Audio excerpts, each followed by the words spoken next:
En vous écoutant et en me remémorant les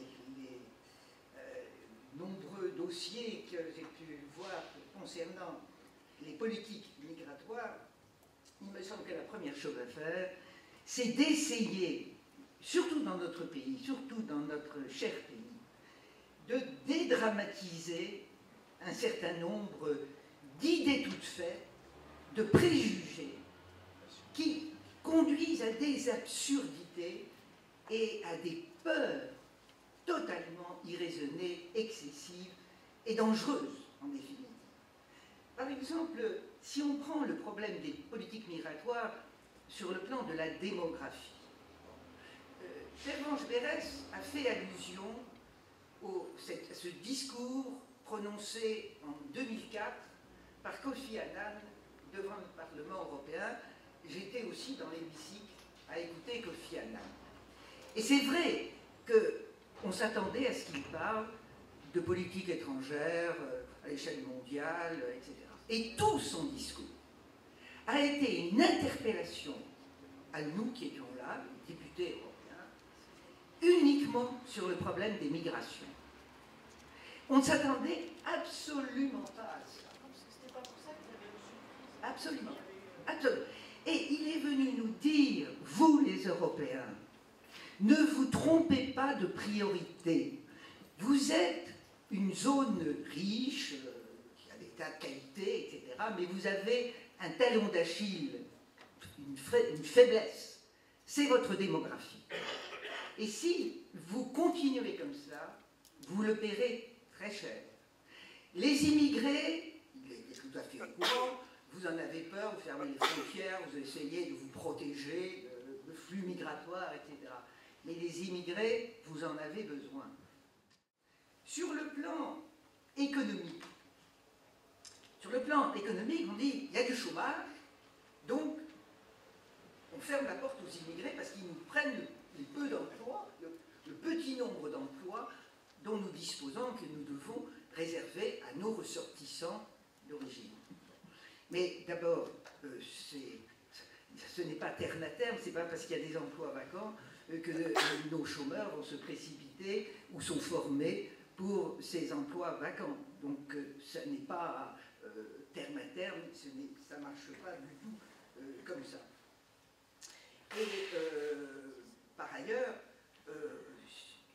nos difficultés économiques n'ont rien à voir avec l'arrivée des immigrants.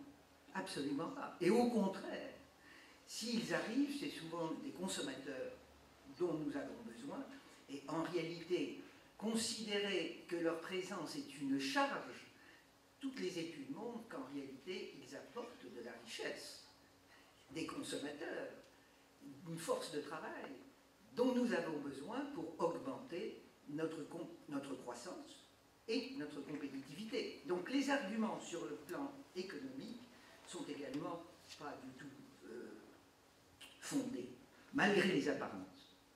Et puis il y a le plan culturel et identitaire. Alors là, on pourrait en parler pendant des heures, et je crois que vous en avez parlé cet après-midi. Sur le plan identitaire, c'est peut-être là qu'aujourd'hui, en France, est la source des plus grandes frayeurs. En ce moment, je ne suis pas candidate aux élections, mais je fais quand même pas mal de kilomètres en France pour défendre les idées européennes et puis les idées auxquelles je crois.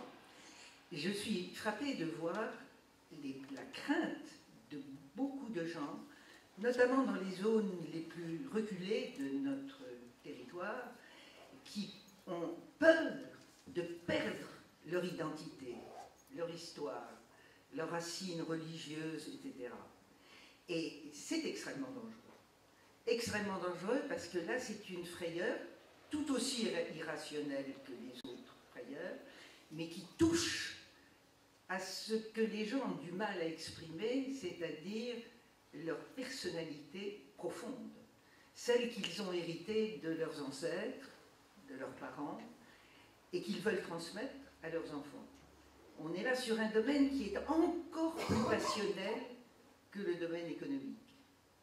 Et nous avons en réalité oublié que l'Europe et la France en Europe se sont construites grâce à l'ouverture.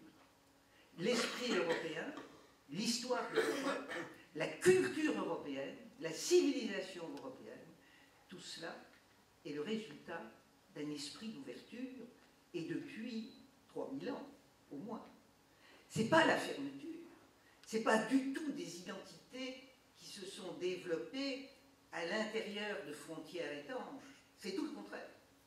L'Europe s'est faite par l'ouverture, par l'emprunt, alors non seulement des biens que la colonisation nous a conduit à voler, en réalité, mais nous avons volé, mais ça n'a pas le même sens, les idées. C'est vrai dans le domaine de l'art, c'est vrai dans le domaine de la pensée, c'est vrai dans le domaine des sciences. L'Europe, c'est une éponge qui s'est faite par des emprunts successifs.